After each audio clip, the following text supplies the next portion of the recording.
Case number 12, Official Police Department Policy. Police invite psychics to assist in solving crime. Police Sergeant Richard Keaton, of Marin County Police Department Homicide Division, with 30 years of experience, stated on a 1998 program, prepared by Discovery Communications, for the Science of the Impossible series, I call in a psychic to investigate the crime with us. I don't know how she, the psychic Annette Martin working with the police since 1971, actually obtained the information. I don't ask too many questions, because I have seen too many successes using psychics, he continues. When Annette comes to the police department, we normally sit in a quiet office. I give her a brief outline of what the case is about. Annette concentrates, goes into meditation, and starts sharing verbally with us the things she has seen or perceiving. We take her to the crime scene, and would ask her what she can see about evidence, and she's able to replay that like a videotape, like a movie. Sergeant Richard Keaton further stated, "Wouldn't it be wonderful in the future to see a team of psychic cops working with us from the inception of the crime, and maybe shorten down the time element in the apprehension of criminals? That would be wonderful." According to a report in the San Francisco Chronicle, the 30-year partnership of the police officer, now retired, and the psychic has led to them setting up in 2001 the Campbell Agency Closure for You Investigations, which opened in 2001, and is currently working on finding missing persons and solving cold cases from around the country. Policemen are known for their no-nonsense conservatism, yet here we have just that sort of an officer, revealing his police department employed a psychic for 30 years, because they continuously provided physical results, that is, convictions on otherwise hopeless cases. That policeman is, like many others, an open-minded skeptic. Learns empirically, as he goes along. Most average people do this also. And the policeman, like so many others, makes practical use of his own personal THB, his too-hard basket, where he puts mysteries, like ESP. He can't explain ESP, but he makes grateful use of its physical outputs in the form of convictions of offenders. These events are repeated so much it is a normal, frequent occurrence for himself, as it is for many millions of people who experience telephone telepathy. Proven in large call center studies. How these things work is a mystery, so we put it into our too-hard basket, but the processes are proven repeatedly to our satisfaction. Great use of the THB ran for many centuries, as we put diseases into the THB, because they were impossible to understand. Yet, plagues taught many people that contact with others was a key cause of plague spread.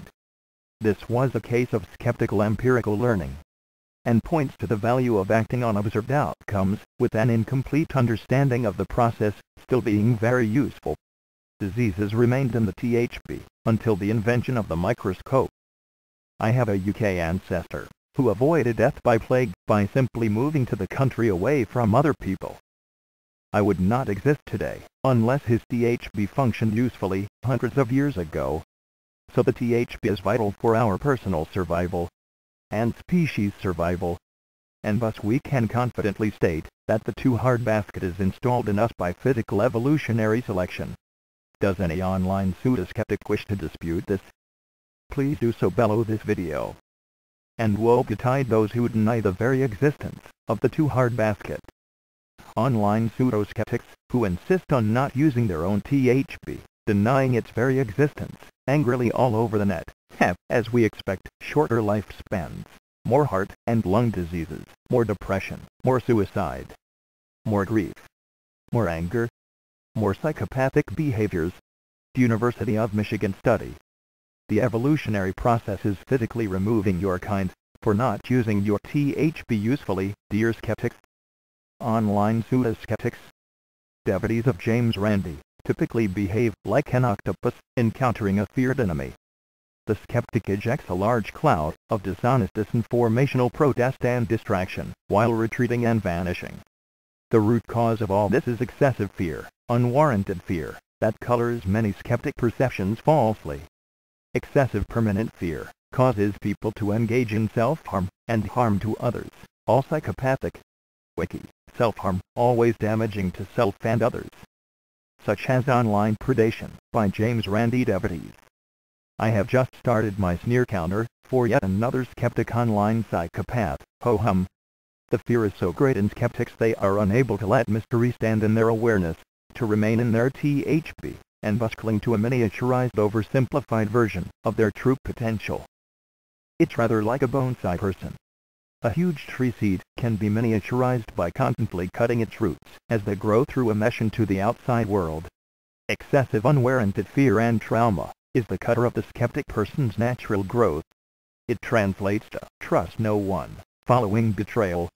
Maybe they just needed Prozac when they were young. Maybe they needed companion animals, conspicuously missing from their uploads. Companion animals always support aggrieved people. And maybe some are simply bent out of shape by real trauma such as molestation, like Shelley Yates on YouTube. Believe her in nothing, she was out of sheer fear of betrayal, until the THP reached out to her with a single command: grow to your full potential. The solution to an outsider seems obvious. Openly allow the THP to exist. Just let it be. It helps you grow away from fear. Let others more adventurous contend with it. Stop fighting the THP adventurers. It's self-destructive, lowering your quality of life. Dear skeptics,